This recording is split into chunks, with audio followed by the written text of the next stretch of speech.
Bonsoir à tous et à toutes, j'espère que vous allez bien. Je me marre toute seule parce que juste avant de commencer la vidéo, je faisais des grimaces. Enfin bref. Ça fait un moment que j'ai pas fait de vidéo, je crois.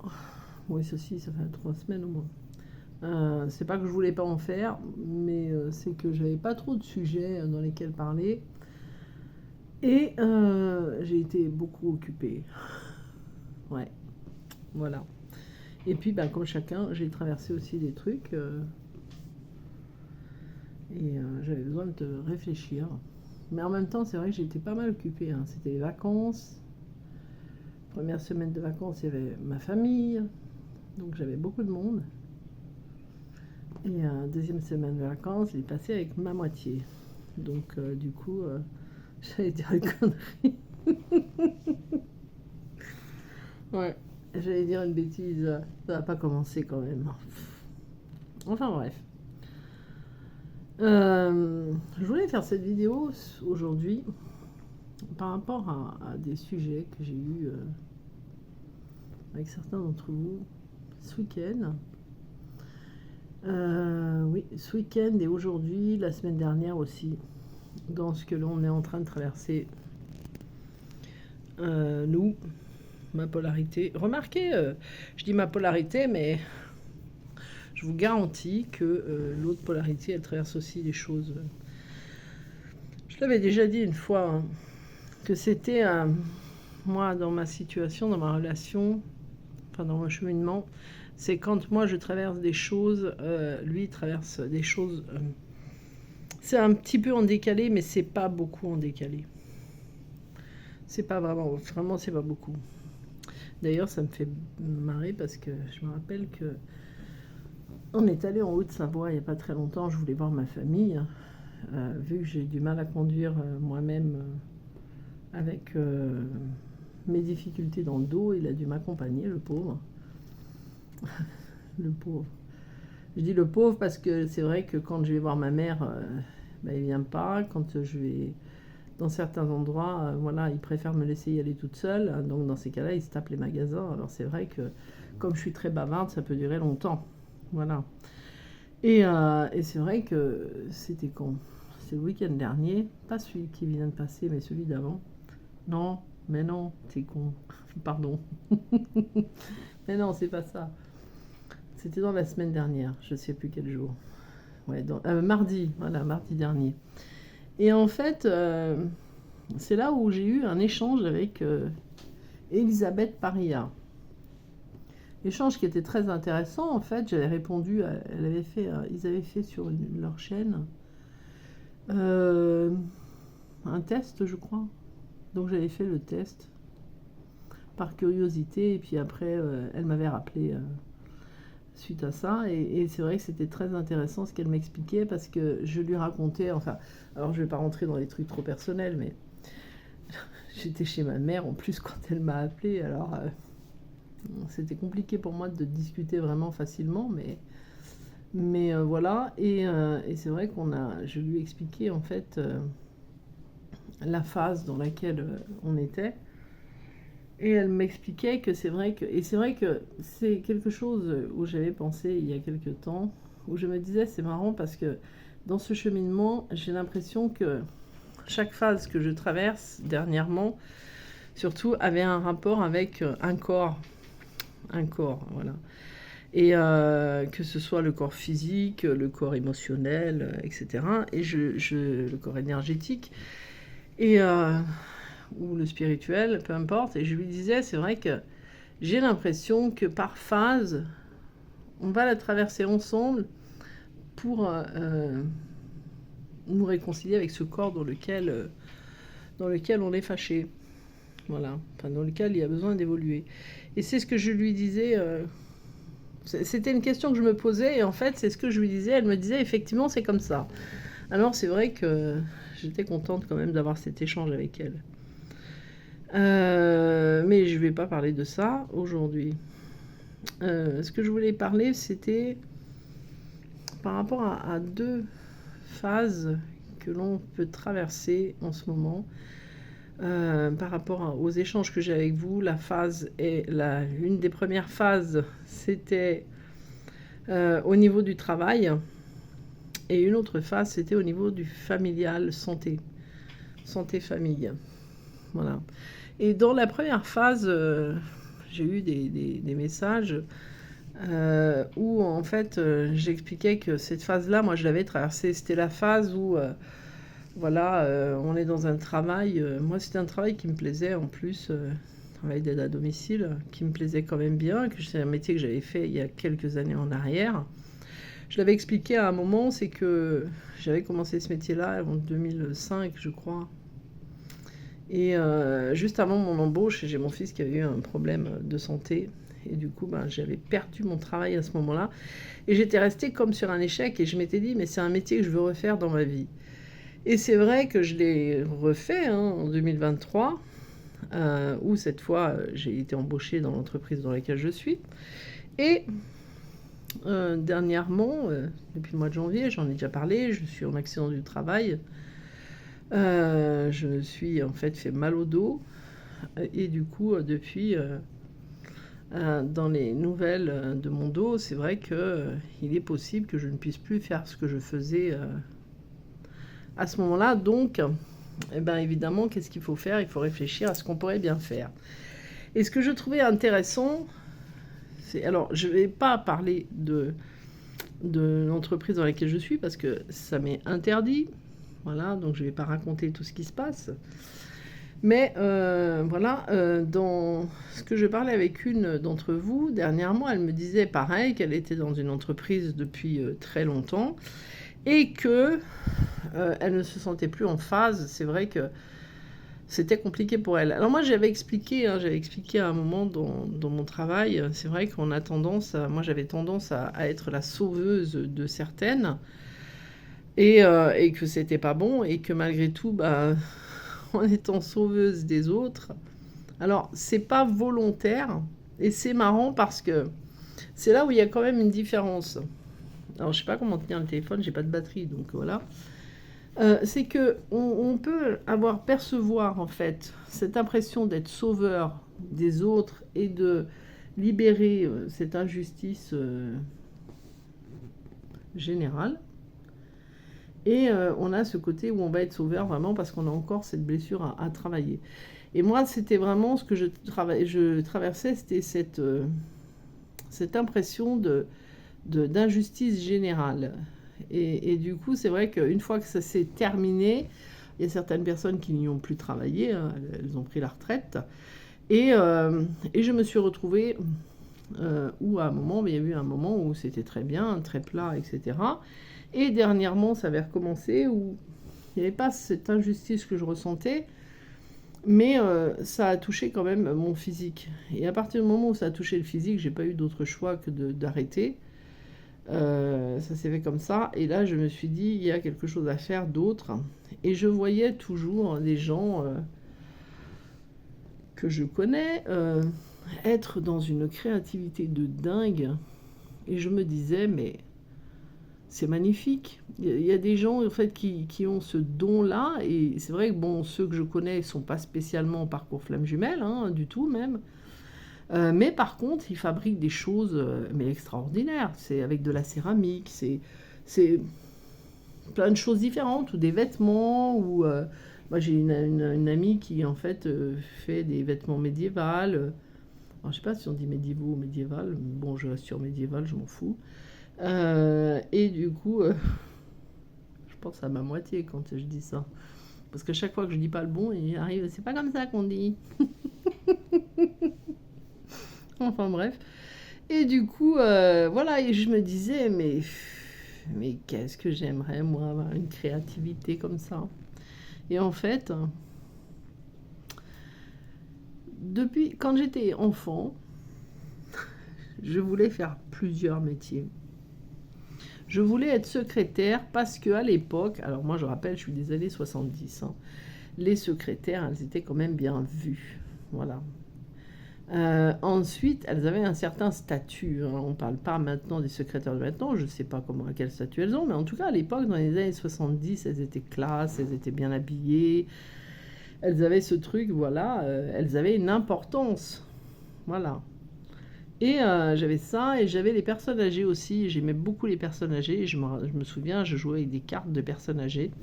Et je les faisais se rencontrer, discuter dans des petits jardins, des parcs. Enfin voilà, j'avais vraiment cette attirance pour les vieux, je ne sais pas pourquoi. Et je faisais des dessins de robes. Donc, donc c'est là où c'est intéressant parce que, bon, quand j'étais adulte du coup, et ce qu'il y avait d'intéressant aussi, c'est que dans ma famille, dans mes ancêtres, il y avait aussi ce genre de choses-là. C'est-à-dire qu'il y en a qui travaillaient pour les vêtements, il y en a d'autres qui travaillaient pour aider à faire du ménage chez les personnes, et au niveau du secrétariat, enfin, il n'y avait rien d'extraordinaire à ce niveau-là, mais voilà.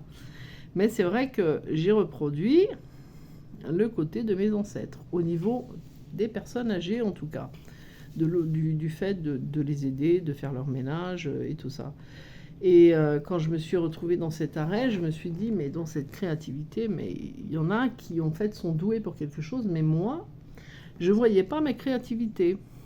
Pourtant, je suis quelqu'un de très créative, voilà. J'ai aussi des choses que j'aime faire, hein. Je vais vous montrer, je fais du tricot, voilà. Je fais du crochet, j'ai appris tout ça quand j'étais enfant.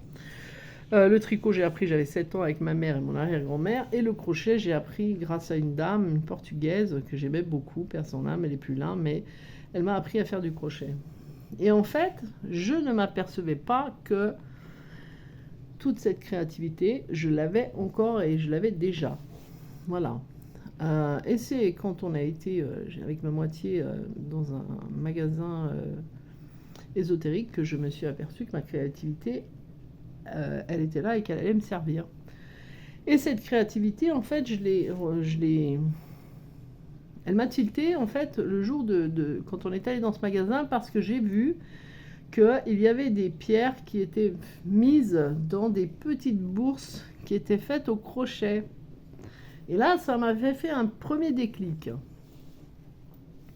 Après, je fais de la couture aussi, et j'ai fait un petit sac pour une de mes petites filles, et je fais plein d'autres choses, hein. Je leur ai fait des tricots, et voilà. Et je me disais, mais en fait, mais tu l'as ta créativité, pourquoi tu te dis, les autres, c'est facile pour eux, ils ont leur créativité, mais moi j'ai la mienne aussi. Et c'est vrai que je me suis dit, là, il y a un truc à faire au niveau, voilà, si jamais non, il n'y a même pas de si jamais, mais parce que c'est pas incompatible, je veux dire que j'ai mon métier ou j'ai pas plus mon métier, je voulais faire une formation de couturière styliste, voilà. Et je me suis dit, allez hop, fais ça, parce que quoi qu'il en soit, même si tu es encore aide à domicile, tu pourras au moins créer quelque chose par toi-même et faire les marchés, faire ce genre de choses comme font certaines personnes que je connais. Voilà. Donc ça ressort beaucoup au niveau du travail, c'est-à-dire qu'il y en a plusieurs parmi vous qui en fait sont dans cette passerelle que j'ai passée moi il y a quelque temps, pas très longtemps, en plusieurs phases avant d'y arriver vraiment. C'est de se dire, j'ai plus envie de faire ça, j'ai plus envie d'être... alors je parlais pas de moi là, je parlerai d'autres personnes qui m'en ont dit, mais d'être esclave de mon travail, et je voudrais faire autre chose, mais je ne sais pas quoi. Et c'est vrai que le je ne sais pas quoi et la mission d'âme, elle est quand même là quand on est enfant. Et donc, comme je disais à ces personnes, continuer donc quelque chose qui ne plaît pas juste pour avoir une assurance ou une... Alors, je suis désolée, hein, je suis fatiguée. Hein. En ce moment, je suis fatiguée. Une assurance financière ou une structure dans laquelle on est confortable, malheureusement, ça ne marche plus. Au bout d'un certain temps, dans ce cheminement, on n'est plus dans la possibilité de garder ce confort. On va aller, moi je l'ai traversé, et c'est vrai que c'était fort désagréable. Voilà, on va aller traverser les chamboulements qui vont nous obliger quand même. Moi, c'est passé par la santé. Et ça passera de toute façon chez tout le monde par la santé. Parce que quand on n'écoute pas son intuition, quand on a cette peur de se lancer, quand on a cette peur qui est là de se dire ouais mais bon l'argent, c'est vrai qu'on vit dans une époque où on a besoin de finances. Quand on a tout ça, il est difficile, surtout quand on arrive à un certain âge. Moi j'ai 55 ans, donc à 55 ans reprendre des études pour faire ce que j'aime faire, c'est pas facile. Et c'est en discutant avec un médecin qui m'a expliqué que par rapport à mon dos, je pourrais peut-être plus faire ce que je voulais comme métier, qu'il fallait quand même que je réfléchisse. Et c'est ces personnes-là qui m'ont donné un coup de main à me dire, mais voilà, il faut que tu ailles chercher ta créativité. Et bien évidemment, j'ai eu beaucoup de signes, comme je vous l'ai dit, au magasin, et d'autres signes aussi, je n'ai plus exactement en tête, mais j'ai eu d'autres signes qui m'ont montré qu'il fallait que je m'y mette. Bah oui, c'est les publicités. Les signes, c'était les publicités. Donc c'est pour ça que... Et puis, ah oui, pas que... Parce que j'ai une aussi de mes sœurs, d'amies, de mes sœurs d'ancienne vie, qui en fait a fait pareil. Elle a fait pareil, elle est partie dans ce milieu-là. Et donc je me suis dit, bon là les signes sont là, donc je vais aller aussi dans ce chemin-là. Mais c'est vrai que c'est pas... Il m'a fallu quand même plus d'1 an avant de me décider. Enfin, non, je rectifie. Il m'a fallu plus d'1 an avant d'être forcée à changer totalement. Voilà. Et à lâcher et à me dire, écoute, là maintenant, c'est ta créativité qui doit parler. Il faut y aller, donc fais. Voilà. Et c'est exactement ce qui est en train de se produire avec plusieurs, mais dont une avec qui on a parlé avec mon jumeau ce week-end. Elle va se reconnaître, de toute façon. Voilà. Et dans lesquels on lui a expliqué qu'évidemment, si elle continuait sur son chemin à vouloir rester là où elle est, à un moment, ça serait, comme la plupart d'entre nous, des burn-out qui arrivent. Et ça, c'est dommage. Donc, il y avait ce côté-là au niveau du travail. Donc, dans ces cas-là, c'est dur.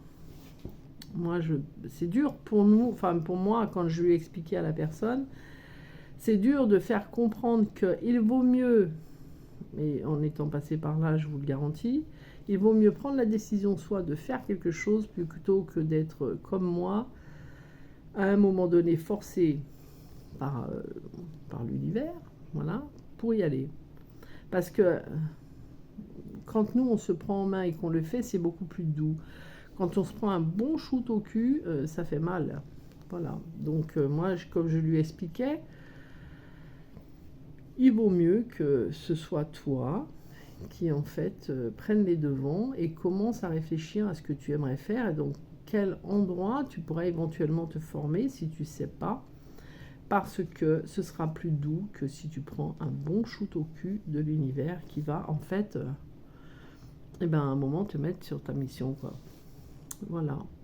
Moi, c'est bizarre parce que quand je travaille avec les personnes âgées, j'étais persuadée que ma mission, c'était vraiment celle-là. Et en fait, je me suis aperçue que non, c'était pas ça. Enfin bref, il y a aussi l'autre côté. J'ai un peu mal au ventre ce soir. C'est pour ça que je me bouge dans tous les sens. Il y a aussi cet autre côté. Et là, c'est le côté qui va jouer. C'est le côté prendre soin de soi. Et le côté prendre soin de ses enfants. Prendre soin de soi et de ses enfants. Alors on sait que quand on prend soin de soi, on prend soin de son enfant intérieur. Quand on prend soin de ses enfants, c'est la même chose. Et là, c'est pareil. C'est-à-dire que l'univers va quand même aussi nous pousser à prendre soin de nous. Et quand on n'écoute pas, quand on fait comme si de rien n'était, ou quand on n'a pas le temps, on dit toujours, on répète, j'ai pas le temps parce que voilà, j'ai pas le temps parce que j'ai du travail, j'ai pas le temps parce qu'il faut que je fasse ça, j'ai pas le temps parce que si, on n'a jamais le temps. À un moment, c'est la même chose. On est comme moi, parce que c'était aussi un peu le cas. On est comme moi, on est arrêté de force. Voilà. Et quand on est arrêté de force, ça fait mal. Voilà. Et ça peut passer par ses enfants. Donc ça peut faire mal. On peut avoir des difficultés, on peut avoir des enfants qui tombent malades, on peut avoir des difficultés comme ça, jusqu'à ce qu'on comprenne que il y a un moment, la santé, que ce soit pour nous, parce que ça démarre par nous, prendre soin de soi, faire ce qu'on a à faire et non pas laisser passer les autres en premier, s'occuper des autres. Moi, je me suis beaucoup occupée des personnes, hein, voilà. Et se laisser passer en dernier, même quand on est... Alors, quand on est dans une certaine période de cheminement, c'est-à-dire, je recommence, la québécoise, la bafouilleuse et la québécoise. Oh putain, c'est ça. Oh, c'est un gros mot. Mazette. Bon, la québécoise et la bafouilleuse sont revenues. Je disais, ben merde, mince. Excusez-moi, je suis fatiguée, ça va être ça.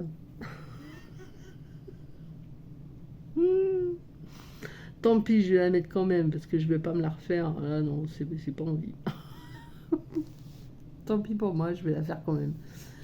À un moment, c'est vrai que moi, j'ai vécu ça aussi, c'est-à-dire que j'étais plus dans le sens de m'occuper de mes enfants, de faire en sorte que tout aille bien, de prendre soin d'eux, mais dans tous les sens du terme, hein, voilà.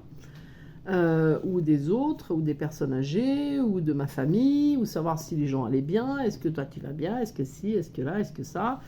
Et en fait, dans tout ça, j'avais vraiment l'impression que je m'occupais de moi aussi, parce que je prenais soin de moi quand même, hein, donc j'avais vraiment cette impression-là que je prenais vraiment soin de moi aussi. Et en fait, c'était vraiment prendre soin de moi aussi qui posait problème. Parce que c'est pas vraiment prendre soin de soi aussi qu'il faut faire, c'est je prends soin de moi. Et après, autant que moi je prends soin de moi, je peux prendre soin de toi. Mais le aussi, ça veut dire qu'on vient à la fin.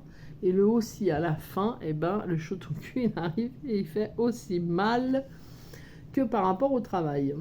Donc là, c'était la même chose.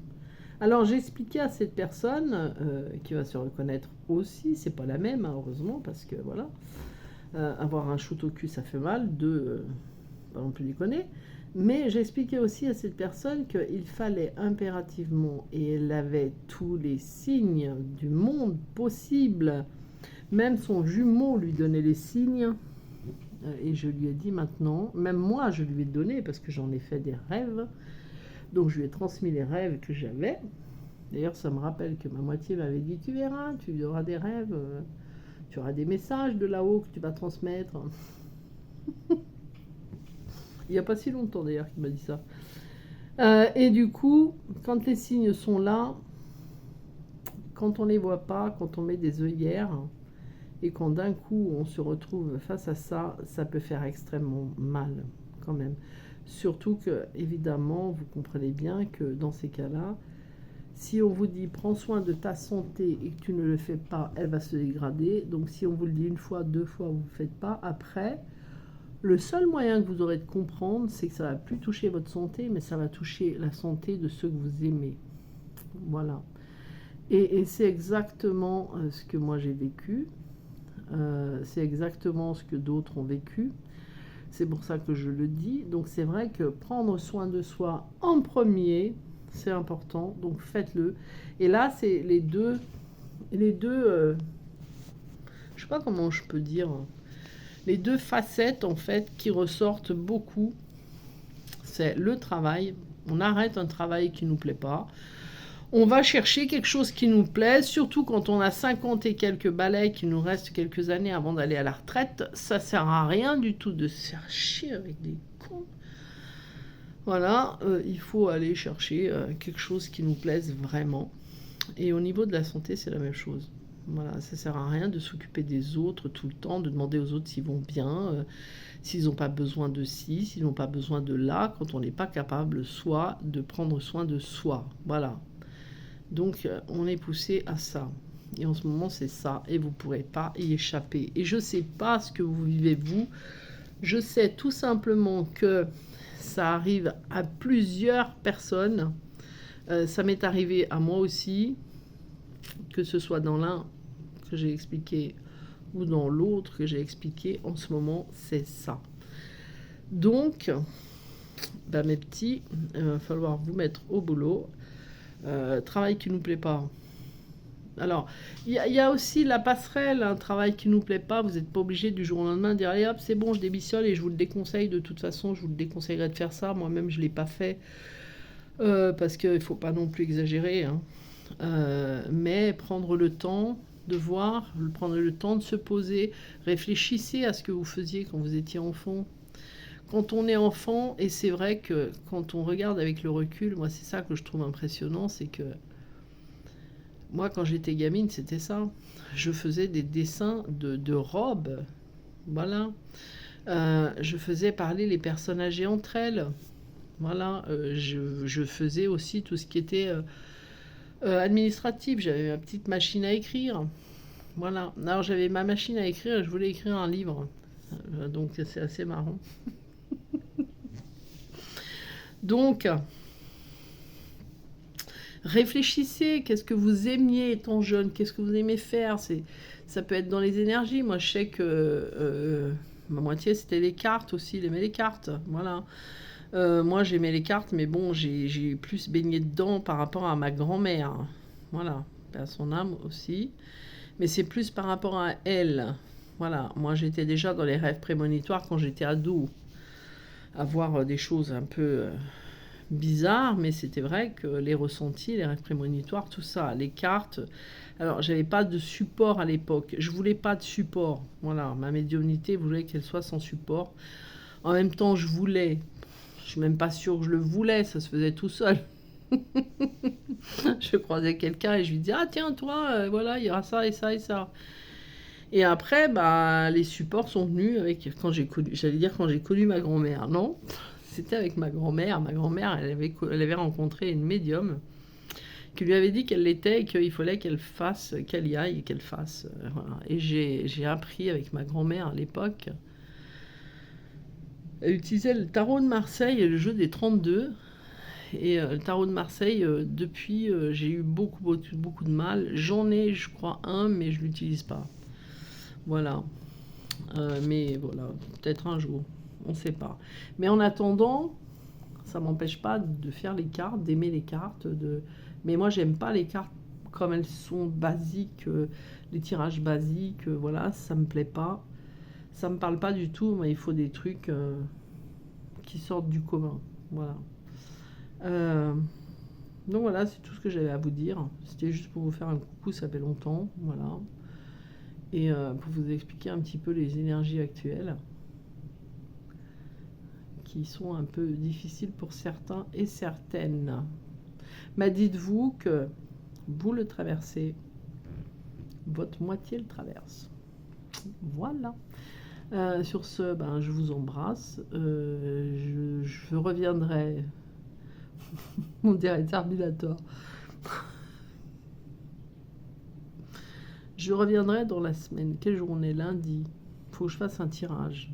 Ça fait longtemps. Et je pense que j'ai des choses à dire. Ouais, je ressens que j'ai des choses à dire. Donc je ferai. Je verrai, mais je ferai. Voilà. Sur ce, je vous embrasse. À tout bientôt. Ciao, ciao.